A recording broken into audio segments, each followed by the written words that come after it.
Social മീഡിയയിൽ പോയി ഇറാന്റെ കൂടെ നിന്നതുകൊണ്ടോ, ഇറാനെ ചീത്ത പറഞ്ഞതുകൊണ്ടോ, അമേരിക്കയെ എതിർത്തതുകൊണ്ടോ, ഇസ്രയേലിനെ ചീത്ത പറഞ്ഞതുകൊണ്ടോ ആയില്ല.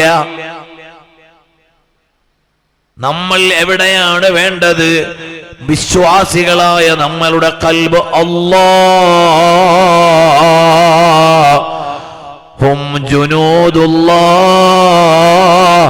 അവരല്ലാഹുവിന്റെ സൈന്യമായപ്പോൾ അവരെ അല്ലാഹു സഹായിച്ചു. ഈ ചരിത്രം എന്തിനാണ്?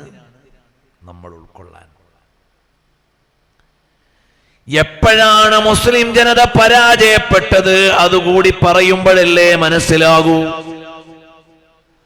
അള്ളാഹുവിനെയും റസൂലിനെയും വിട്ട് ഒരു ചെറിയ കടുകിട നമ്മൾ ഭൗതികതയിലേക്ക് പോയാൽ നമ്മളെ ജയിപ്പിക്കാൻ ആരുമുണ്ടാവില്ല.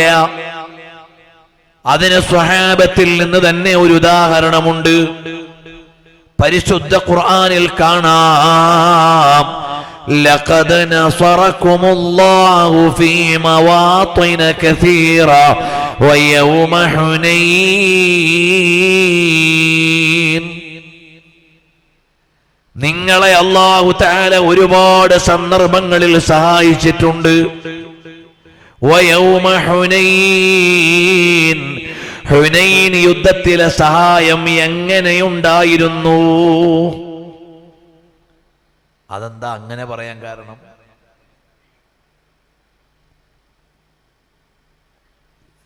ഖുർആനിൽ അല്ലാഹു തആല ബദരീങ്ങളെ കുറിച്ച് പറഞ്ഞപ്പോൾ പറഞ്ഞു, ലഖദ് നസറകുമുല്ലാഹു ബിബദരിൻ വഅൻതും അദില്ല.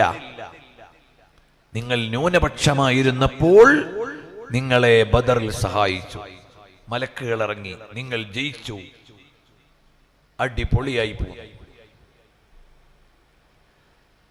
ഹുനൈൻ യുദ്ധം വന്നപ്പോൾ പരിശുദ്ധ ഖുർആൻ പറഞ്ഞു, ഹുനൈൻ യുദ്ധമായപ്പോഴേക്ക് മുസ്ലിങ്ങളുടെ അംഗബലം കൂടി, ശത്രുക്കളെക്കാൾ കൂടുതൽ ഉണ്ടായിരുന്നു ഹുനൈനിൽ മുസ്ലിമീങ്ങൾ. അപ്പൊ സ്വഹാബത്തിന് അന്ന് തോന്നി, ഇന്ന് നമ്മൾ അടിച്ചു പൊളിച്ച് തകർത്തിങ്ങോട്ട് വരും.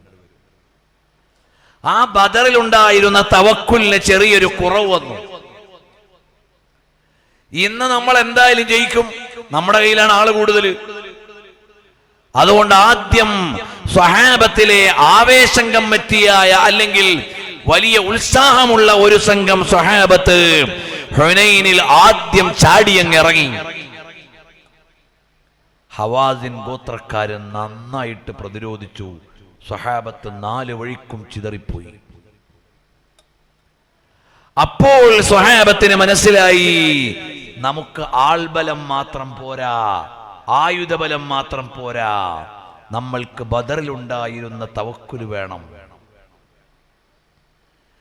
അപ്പോഴേക്ക് നബി സല്ലല്ലാഹു അലൈഹി വസല്ലം തങ്ങൾ നേരിട്ട് യുദ്ധക്കളത്തിൽ ഇറങ്ങി. അവിടുന്നാണ് നബി സല്ലല്ലാഹു അലൈഹി വസല്ലം തങ്ങൾ പറഞ്ഞത്, അനൻ നബിയു ലാ കദിബ് അന ബിനു അബ്ദുൽ മുത്തലിബ്, ഞാൻ സത്യപ്രവാചകനാണ്, ഞാൻ പിന്തിരിഞ്ഞോടൂല, ഞാൻ തറവാട്ടുകാരനാണ്, അബ്ദുൽ മുത്തലിബിന്റെ മകനാണ്. അപ്പൊ സ്വഹാബത്തൊക്കെ ഓടി വന്നിട്ട് പറഞ്ഞു, ഞങ്ങൾ നബി സല്ലല്ലാഹു അലൈഹി വസല്ലം പിന്നിൽ നിന്നോളാം, ഞങ്ങൾ കൂടെ നിന്നോളാം, ഞങ്ങൾ ആദ്യം വിചാരിച്ചത് ശരിയായില്ല. അതുകൊണ്ടാണ് ഖുർആൻ പറഞ്ഞത്, ലഖദ് നസറകുമുല്ലാഹു ഫീ മവാതിന കസീറ വയൗമ ഹുനൈൻ.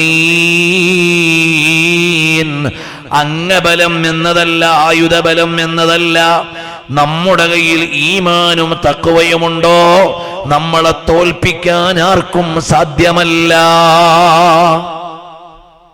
രഹസ്യ ജീവിതങ്ങളടക്കം അല്ലാഹുവിന്റെ നിയമത്തെ ലംഘിക്കരുത്. ചെറുപ്പക്കാരെ, പടച്ചവനെ ഓർത്ത് നിസ്കാരം കൃത്യമായി നിർവഹിക്കണം. നിർബന്ധമായ ഇബാദത്തുകളിൽ വീഴ്ച വരരുത്. കുട്ടികൾക്ക് നല്ല ഈമാനുള്ള പഠനം നൽകണം. തഖ്വയുള്ള ഒരു ജനത പരാജയപ്പെടൂല. അല്ലാതെ വന്നാൽ അല്ലാഹു തആല ജനങ്ങളെ പരീക്ഷിക്കുന്നത് പല രൂപത്തിലാണ്. ചിലരെ പ്രളയം കൊണ്ട് പരീക്ഷിച്ചിട്ടുണ്ട്, ചിലരെ ഭൂമി കുലുക്കം കൊണ്ട് പരീക്ഷിച്ചിട്ടുണ്ട്. അള്ളാഹുവിന്റെ കോപമിറങ്ങിയപ്പോൾ ഒരു നാടിനെ കീഴ്മേൽ മറിച്ചിട്ടുണ്ട്. ചാവുകടൽ, ഡെഡ് സീ. ജോർദാനിൽ പോയാൽ ഡെഡ് സീ കാണാം. ഞങ്ങൾ ഡെഡ് സീ കാണാൻ വേണ്ടി പോയപ്പോൾ ഞങ്ങളുടെ ഗൈഡ് പറഞ്ഞു കൂടെ വരില്ല എന്ന്. കാരണം അള്ളാന്റെ അദാബ് ഇറങ്ങിയ സ്ഥലങ്ങൾ വേണേ പോയി കണ്ടോളി, ഞാൻ ഇവിടെ. ചാവുകടൽ, അള്ളാഹുവിന്റെ ശിക്ഷ ഇറങ്ങിയ നാട്.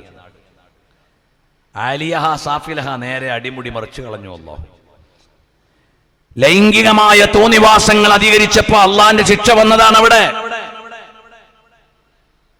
അറിയുമോ, ഇതുപോലെയുള്ള പരീക്ഷണങ്ങൾ ലോകത്ത് കഴിഞ്ഞുപോയി. എന്നാൽ അള്ളാഹുവിന്റെ പരീക്ഷണങ്ങളിൽ ഒരു പരീക്ഷണമാണ് അക്രമികളായ ഭരണാധികാരികൾ. നമ്മൾ പടച്ചോനെ മറന്നാൽ നമ്മളോട് കരുണയില്ലാത്ത ഭരണാധികാരികളെ നമ്മുടെ മേൽ അല്ലാഹു വെക്കും. പിന്നെ നമ്മൾ അനുഭവിക്കേണ്ടതൊക്കെ അനുഭവിക്കേണ്ടി വരും. അതുകൊണ്ടല്ലേ പണ്ടേ ദുആ ചെയ്യുന്നത്, ലാ തുസല്ലിതു അലൈനാ മല്ലാ യഖാഫുക വലാ യർഹമുനാ. നിന്നെ പേടിക്കാത്ത, ഞങ്ങളോട് കരുണയില്ലാത്ത ഭരണാധികാരികളെ കൊണ്ട് പരീക്ഷിക്കല്ല അല്ലാ. പണ്ട് മുതലേ ദ്വാരക്കണ ദ്വായാണത്. കാരണം എന്താ, ഇപ്പൊ തന്നെ ലോകത്ത് എന്താ ഇപ്പൊ നടക്കുന്നത്? ഒരു ചങ്ങായിക്ക് രാവിലെ തോന്നും ആ രാജ്യത്തെ അടിക്കാൻ, അയാൾക്കെതിരെ പറയാൻ ആരുമില്ല. വേറൊരുത്തര് തോന്നും അവിടെ ബോംബിട്ട് അങ്ങ് തകർക്കാൻ, ഓനങ്ങ് പൊട്ടിക്കുക. അരുതടാന്ന് പറയാൻ ലോകത്ത് ആരുമില്ല. അങ്ങനെ അക്രമികളായ ഭരണാധികാരികളുള്ള കാലം. ഇതൊരു പരീക്ഷണമാണ്, ലോകം അനുഭവിക്കുന്ന ഏറ്റവും വലിയ ദുരന്തമാണ്. നിങ്ങൾ ആലോചിച്ച് നോക്കണം, ഒരു മാസത്തിലേറെയായി യുദ്ധം നടക്കണം. ഏതെങ്കിലും ഒരു ചാനലിൽ ടെറർ എന്നൊരു വാക്ക് ഉപയോഗിച്ച് കണ്ടോ നിങ്ങൾ? ആതങ്കവാദ്, ടെറർ, തീവ്രവാദം, ഭീകരവാദം. ഒരു പരമാധികാരമുള്ള ഒരു രാജ്യത്തിന്റെ മേൽ കയറി ആക്രമിച്ചപ്പോൾ ആ അക്രമത്തെക്കുറിച്ച് പറയാൻ യുദ്ധം എന്ന വാക്ക് മാത്രമേ ഉള്ളൂ. വാർ. യുദ്ധത്തിന് ലോക രാഷ്ട്ര അല്ലെങ്കിൽ ലോകത്ത് യുദ്ധ നിയമങ്ങളുണ്ട്. ഒരു രാജ്യത്തോട് മറ്റൊരു രാജ്യം യുദ്ധത്തിലാകാനുള്ള സാഹചര്യങ്ങൾ നിർണയിക്കപ്പെട്ടിട്ടുണ്ട്. അതൊന്നുമില്ലാതെ കയറി അടിച്ചപ്പോഴും വാർ. അതേ സമയത്ത് വേറെ ഏതെങ്കിലും ഒരു രാജ്യം അങ്ങോട്ട് അടിച്ചാൽ എന്ത് പറയും? Terrorist attack. ഇതുവരെ ഞാൻ ശ്രദ്ധിച്ച ഒറ്റ ന്യൂസിലും ഒറ്റ റിപ്പോർട്ടിലും അമേരിക്കയുടെ ഭീകരാക്രമണം എന്നുണ്ടായോ? ഇല്ല. ഇസ്രായേലിന്റെ ഭീകരാക്രമണം എന്നുണ്ടായോ? ഇല്ല. യുദ്ധം, യുദ്ധം, യുദ്ധം. ഇത്രമേൽ ലോകത്തുള്ള മുഴുവൻ സാധ്യതകളെയും ഇല്ലായ്മ ചെയ്യപ്പെട്ടിരിക്കുകയാണ്. അക്രമികളായ ഭരണാധികാരികൾക്ക് രാവിലെ തോന്നുന്ന ആ രാജ്യം പോയി പിടിക്കാന്ന്, അവിടുത്തെ ഭരണാധികാരി അടിച്ചോണ്ട് പോകാന്ന്. വേറെ രാവിലെ തോന്നുന്ന അത് പോയി പിടിക്കാന്ന്, പിന്നെ രാവിലെ തോന്നുന്ന അത് പോയി പിടിക്കാന്ന്.